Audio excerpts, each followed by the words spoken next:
Welcome to my channel. Today topic is operating system can be categorized based on their capabilities. Real-time operating system RTOS short forms and designed to process data as it comes in, typically used in embedded system. Multiprocessing operating system support the use of multiprocessors to execute tasks concurrently. Single user operating system designed for use by one user at a time, such a personal computer.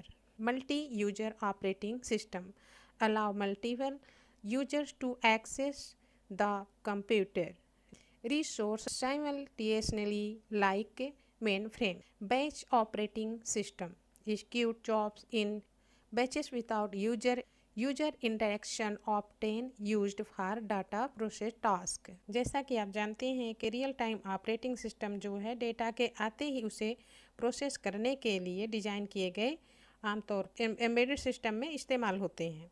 Multi processing operating system क्या कार्य करता है, जो work होता है, जो काम होता है, तो उसको एक साथ करने के लिए प्रोसेसर के इस्तेमाल को सपोर्ट करते हैं। सिंगल यूजर ऑपरेटिंग सिस्टम जो है तो एक समय में एक ही यूजर के इस्तेमाल के लिए डिज़ाइन किए गए हैं, जैसे कि मान लीजिए पर्सनल कंप्यूटर।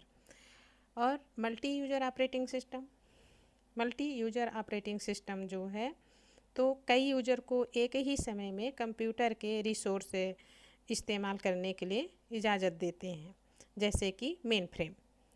फिर है आपका बैच ऑपरेटिंग सिस्टम। यूजर के दखल के बिना बैच में काम करते हैं और अक्सर डेटा प्रोसेसिंग के कामों के लिए यूज किए जाते हैं।